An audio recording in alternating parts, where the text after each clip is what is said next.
ನಿನ್ನೆ ರಾತ್ರಿ ನಿನ್ನೆ ಸಂಜೆ 5 ಗಂಟೆಗೆ ನಮ್ಮ ದೇಶದ ಹೆಮ್ಮೆಯ ಪ್ರಧಾನಮಂತ್ರಿಗಳು, ನಮ್ಮೆಲ್ಲರ ನಾಯಕರು, ವಿಶ್ವ ನಾಯಕರು ನರೇಂದ್ರ ಮೋದಿಜಿಯವರು ಇಡೀ ವಿಶ್ವಕ್ಕೆ ಒಂದು ಸಂದೇಶವನ್ನ ಕೊಟ್ಟಿದ್ದಾರೆ.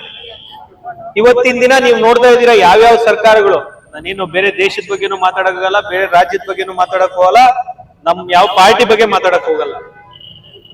ಇಂಡೈರೆಕ್ಟ್ ಟ್ಯಾಕ್ಸಿಂಗ್, ಡೈರೆಕ್ಟ್ ಟ್ಯಾಕ್ಸಿಂಗ್ ಅಂತೂ ಪ್ರತಿ ವರ್ಷ ಕಮ್ಮಿ ಮಾಡ್ಕೊಂಡ್ ಬರ್ತಾನೆ ಇದ್ದಾರೆ. ಅವ್ರು ಬಂದಿರೋಂತ 11 ವರ್ಷ, ಈ ವರ್ಷ ಬಜೆಟ್ ಅಲ್ಲಿ ಕೊಟ್ಟಾಗ್ಲೂ 12 ಲಕ್ಷ ಒಂದು ವರ್ಷಕ್ಕೆ ತಗೊಳ್ಳೋವರೆಗೂ ಟ್ಯಾಕ್ಸ್ ಕಟ್ಟಂಗಿಲ್ಲ ಡೈರೆಕ್ಟ್ ಟ್ಯಾಕ್ಸ್.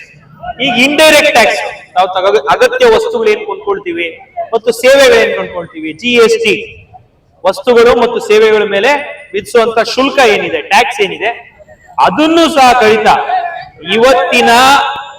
ಇವತ್ತಿನ ತಾಂತ್ರಿಕ ಜಗತ್ತಲ್ಲಿ ಇಡೀ ವಿಶ್ವದಲ್ಲಿ ಯಾರೂ ಸಹ ಇಂಥ ದಿಟ್ಟ ಹೆಜ್ಜೆ ತಗೊಳಕ್ ಆಗಲ್ಲ.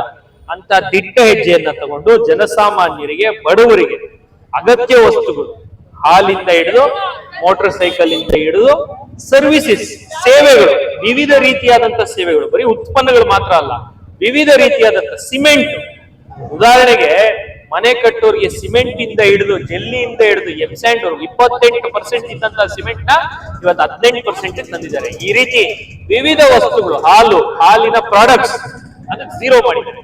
ಝೀರೋ ಮಾಡಿರೋದ್ರ ಜೊತೆಗೆ ಕಮ್ಮಿ ಮಾಡಿರೋದು ಸೇರಿಸಿದ್ರೆ ಇಡೀ ನಮ್ಮ ಸಾರ್ವಜನಿಕರಿಗೆ, ಒಂದು ಕುಟುಂಬಕ್ಕೆ ಕನಿಷ್ಠ ಪಕ್ಷ ಸಾಮಾನ್ಯ ಜನಕ್ಕೆ 1 ಲಕ್ಷ ರೂಪಾಯಿ ವರ್ಷಕ್ಕೆ ಉಳಿತಾಯ ಆಗೋ ರೀತಿಯಲ್ಲಿ ಇವತ್ತು GST ಯನ್ನ ಕಡಿತಗೊಳಿಸಿರುವಂತ ನರೇಂದ್ರ ಮೋದಿಜಿ ಅವರಿಗೆ, ಫೈನಾನ್ಸ್ ಮಿನಿಸ್ಟರ್ ನಿರ್ಮಲಾ ಸೀತಾರಾಮನ್ ಅವರಿಗೆ ಮತ್ತು ನಮ್ಮ ಭಾರತೀಯ ಜನತಾ ಪಾರ್ಟಿಯ ಕೇಂದ್ರ ಸರ್ಕಾರಕ್ಕೆ ಸಾರ್ವಜನಿಕರು ಇವತ್ತು ಕಡು ಬಡವರು ಅವರ ಧನ್ಯವಾದಗಳನ್ನ ತಿಳಿಸ್ತಾ ಇದ್ದಾರೆ.